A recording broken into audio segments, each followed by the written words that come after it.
आज श्री रामकृष्ण पार्षद स्वामी सुबोधानंदेर जन्मतिथि। रामकृष्ण संघे स्वामी सुबोधानंद महाराज खोका महाराज नामे परिचित। आज तार जन्मतिथि उपलक्षे स्वामी अपूर्वानंद महाराज लिखित देवलोके पुस्तकटी थेके पाठ करछि। सरल और निरभिमान खोका महाराज। मठे दशहरा और गंगा पूजा प्रति बत्सरई करा हय।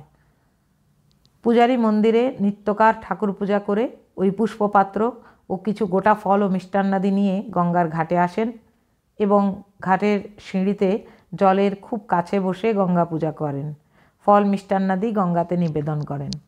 ओई निवेदित फल मिष्टान्नादि प्रार्थीदेर मध्य बालक स्वभाव खोका महाराजও एकजन। তিনি যদিও সাঁতার জানতেন না, তবু সিঁড়িতে কোমর জলে দাঁড়িয়ে হাত বাড়িয়ে গঙ্গায় নিবেদিত ফল মিষ্টান্নাদি হাসতে হাসতে নিতেন এবং ছোট্ট ছেলেদের মতো সেখানেই দাঁড়িয়ে দাঁড়িয়ে খেতেন। সে বৎসরও আমরা ৩-৪ জন ব্রহ্মচারী গঙ্গা পূজার প্রসাদ খাবো বলে গঙ্গা পূজার দিন যথাসময়ে গঙ্গা জলে নেমে অপেক্ষা করছিলাম।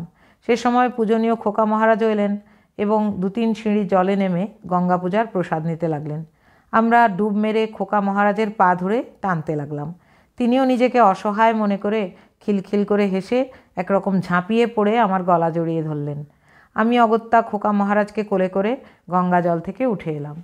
সে বৎসরের গঙ্গা পূজার প্রসাদ খাওয়া এইভাবে পরিসমাপ্ত হলো।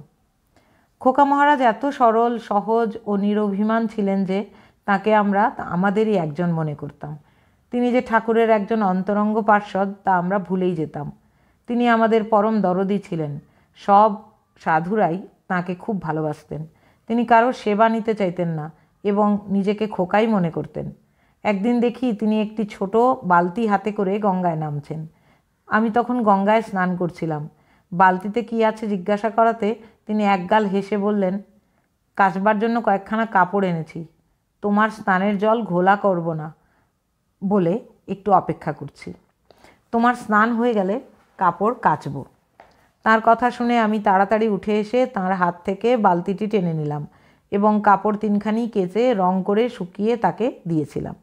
তিনি সামান্য সেবা নিতেও কুণ্ঠাবোধ করতেন। তিনি খুব মিতাহারী ছিলেন।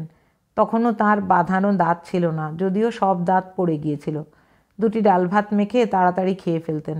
নিজের ভাবে মঠের অনেক কাজকর্ম করতেন। গরিব দুঃখীদের প্রতি তাঁর সদয় দৃষ্টি ছিল।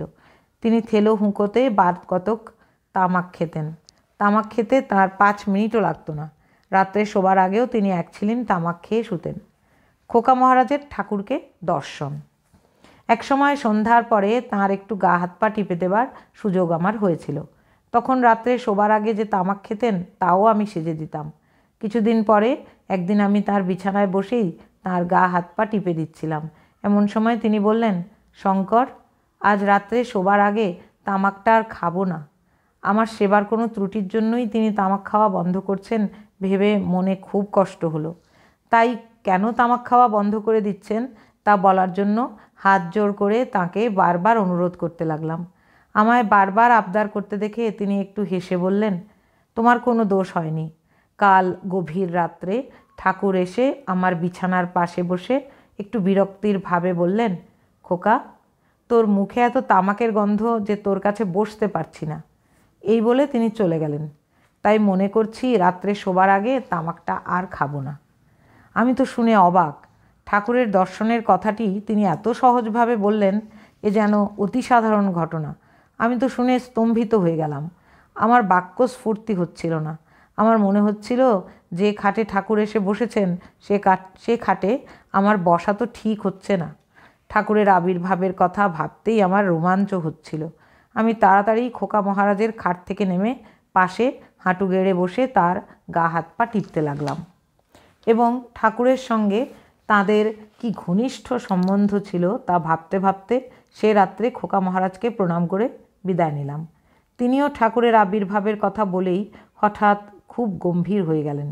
যে খাটে ঠাকুর বসেছিলেন সে খাটটিকে আমি মনে মনে বারংবার প্রণাম করলাম। তারপর তিনিও তামাক খাওয়া ক্রমে কমিয়ে দিলেন এবং পরে বুকের অসুখের সন্দেহ হতে তিনি তামাক খাওয়া একেবারে ছেড়ে দিলেন। আজ খোকা মহারাজের পূর্ণ জন্মতিথিতে তাঁকে ভক্তিপূর্ণ ভুলুণ্ঠিত প্রণাম জানাই। হরি ওম তৎসৎ। শ্রীরামকৃষ্ণার্পণমস্তু।